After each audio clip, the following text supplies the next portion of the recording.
Anima e ânimos. A anima e o ânimo são descritos na Escola de Psicologia Analítica de Carl Jung como parte de sua teoria do inconsciente coletivo. Jung descreveu o ânimos como o lado masculino inconsciente de uma mulher, e a anima como o lado feminino inconsciente de um homem, cada um transcendendo a psique pessoal. A teoria de Jung afirma que a anima e o ânimo são os dois principais arquétipos antropomórficos da mente inconsciente, em oposição à função teriomórfica e inferior dos arquétipos das sombras. Ele acreditava que eles são os conjuntos de símbolos abstratos que formulam o arquétipo do self, si mesmo. Na teoria de Jung, a anima compõe a totalidade das qualidades psicológicas femininas inconscientes que um homem possui e o ânimos as masculinas possuídas por uma mulher. Ele não acreditava que eles fossem um agregado de pai ou mãe, irmãos, irmãs, tias, tios ou professores, embora esses aspectos do inconsciente pessoal possam influenciar a anima ou o ânimos de uma pessoa. Para que a personalidade fique bem ajustada é necessário um equilíbrio entre anima e ânimos, ou seja, o lado feminino da personalidade do homem e o lado masculino da personalidade da mulher devem ser integrados, ser expressos na consciência e nas atitudes.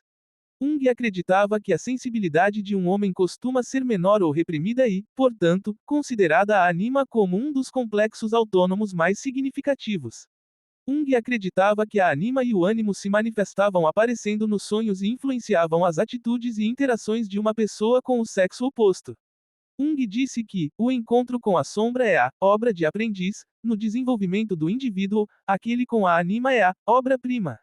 Jung via o processo da anima como uma das fontes de capacidade criativa, sendo relacionada ao papel das musas na poesia. Refletindo sobre experiências românticas e visões psíquicas de seu conteúdo inconsciente ao longo de sua vida, Jung buscou explicar o sentimento do amor identificando esses conceitos como imagens contrassexuais, do sexo oposto, internas ao ser humano, baseadas nas quais desenvolvem-se a afinidade, projeção, transformação e integração do indivíduo, e ele associou a anima e o ânimos a símbolos alquímicos de conjunção, encontrando sua presença também nas imagens das mitologias e contos. Origem. Jung postulou uma estrutura inconsciente que representa a parte sexual oposta de cada indivíduo, ele denomina tal estrutura de anima no homem e ânimos na mulher. Esta estrutura psíquica básica funciona como um ponto de convergência para todo material psíquico que não se adapta à autoimagem consciente de um indivíduo como homem ou mulher. Portanto, na medida em que uma mulher define a si mesma em termos femininos, seu ânimos vai incluir aquelas tendências e experiências dissociadas que ela definiu como masculinas. Todo homem carrega dentro de si a eterna imagem da mulher, não a imagem desta ou daquela mulher em particular, mas uma imagem feminina definitiva. Esta imagem é, uma marca ou arquétipo de todas as experiências ancestrais do feminino, um depósito, por assim dizer, de todas as impressões já dadas pela mulher. Uma vez que esta imagem é inconsciente, ela é sempre inconscientemente projetada na pessoa amada e é uma das principais razões ou aversões apaixonadas.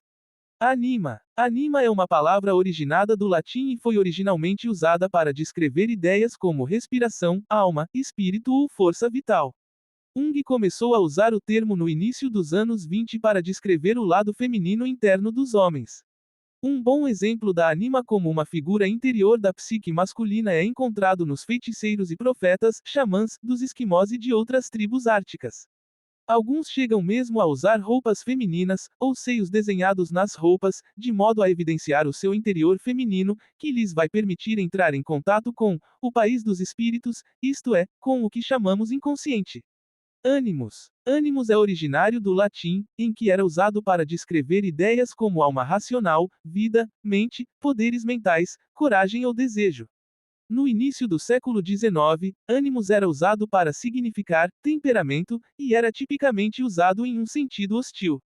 Em 1923, começou a ser usado como um termo na psicologia junguiana para descrever o lado masculino das mulheres. Níveis de desenvolvimento da anima.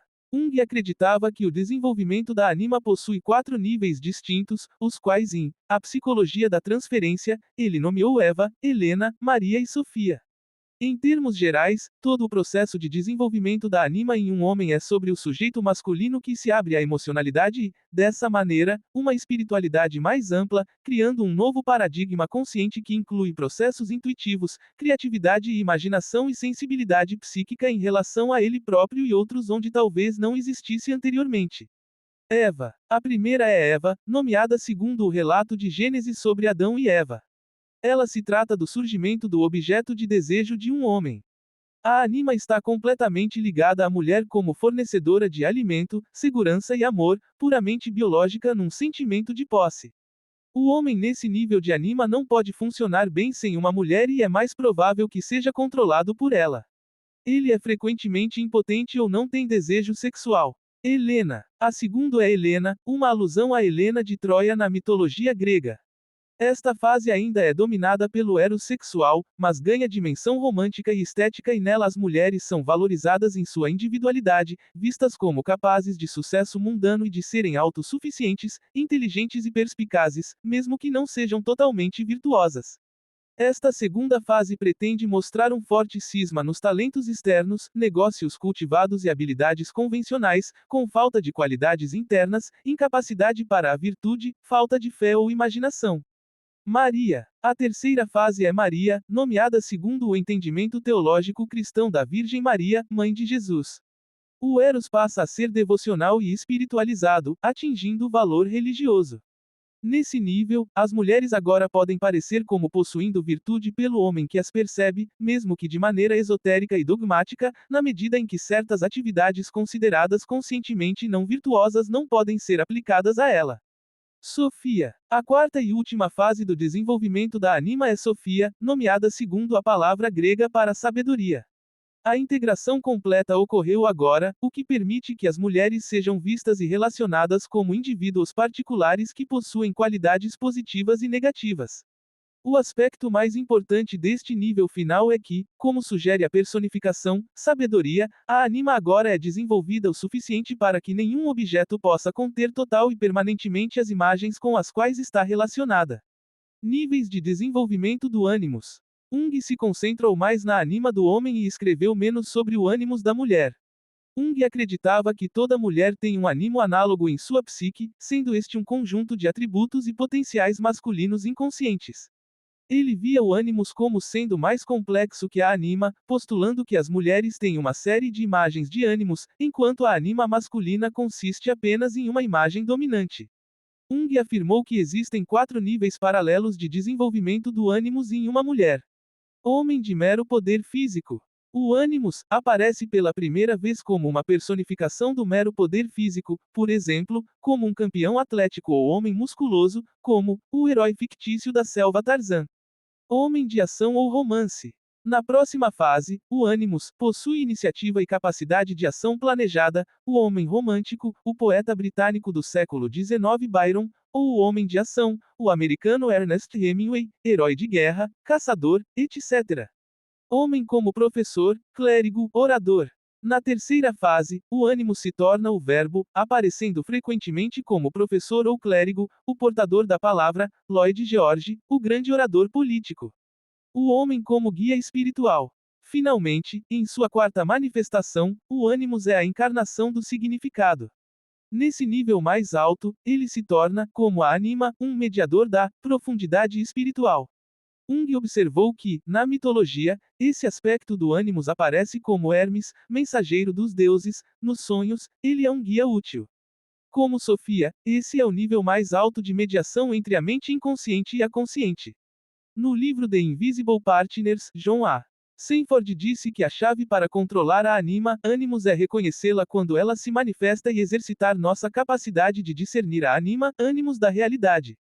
Anima e ânimos comparados. Os 4 papéis não são idênticos com os gêneros revertidos. Jung acreditava que, embora a anima tendesse a aparecer como uma personalidade feminina relativamente singular, o ânimos pode consistir em uma conjunção de múltiplas personalidades masculinas. Desse modo, o inconsciente simboliza o fato de que o ânimos representa um elemento coletivo e não pessoal. O processo de desenvolvimento do ânimos lida com o cultivo de uma ideia de eu independente e não socialmente subjugada, incorporando-se um verbo mais profundo, conforme uma perspectiva existencial específica, e em se manifestando esse verbo. Para esclarecer, isso não significa que um sujeito feminino se torne mais estabelecido em seus caminhos, já que esse verbo é rico em emocionalidade, subjetividade e dinamismo, assim como uma anima bem desenvolvida, mas que ela está mais consciente internamente do que ela acredita e sente e é mais capaz de expressar essas crenças e sentimentos. Assim, o ânimos em sua forma mais desenvolvida às vezes, a torna ainda mais receptiva do que um homem a novas ideias criativas. Os estágios finais do desenvolvimento do ânimos e da anima têm qualidades dinâmicas, relacionadas ao movimento e fluxo desse processo contínuo de desenvolvimento, qualidades abertas, não há ideal aperfeiçoado estático ou manifestação da qualidade em questão, e qualidades pluralistas, que transcendem a necessidade de uma imagem singular, pois qualquer sujeito ou objeto pode conter vários arquétipos ou até papéis aparentemente antitéticos. Elas também formam pontes para as próximas figuras arquetípicas a emergir, à medida que o inconsciente muda novamente seu caráter dominante e aparece em uma nova forma simbólica, representando o eu, os arquétipos da velha sábia, velho sábio. Entre neo-jungianos, pode ocorrer a afirmação de que ambos anima e ânimo são polaridades presentes tanto em homens quanto em mulheres, com Jung tendo considerado um ânimos da anima em homens, em sua obra Aion e em uma entrevista em que ele diz: sim, se um homem realiza o ânimos de sua anima, então o ânimos é um substituto para o velho homem sábio. Veja, o ego dele está em relação ao inconsciente, e o inconsciente é personificado por uma figura feminina, a anima. Mas no inconsciente há também uma figura masculina, o velho sábio, e essa figura está relacionada à anima como seu ânimos, porque ela é uma mulher. Assim, alguém poderia dizer que o velho sábio estava exatamente na mesma posição que o ânimos para uma mulher. Aspas. Cuidados junguianos. Os junguianos alertaram que toda personificação do inconsciente, a sombra, a anima, o ânimos e o eu, têm ambos aspectos claro e escuro, a anima e o ânimos têm aspectos duplos, podem trazer desenvolvimento vivificante e criatividade para a personalidade, ou podem causar petrificação e morte física. Um perigo era o que Jung denominou invasão do consciente pelo arquétipo inconsciente, possessão causada pela anima. Ponto mau gosto, a anima se envolve com pessoas inferiores. Jung insistiu que um estado de possessão da anima deve ser evitado. A anima é assim forçada ao mundo interior, onde ela funciona como o meio entre o ego e o inconsciente, assim como a persona entre o ego e o meio ambiente.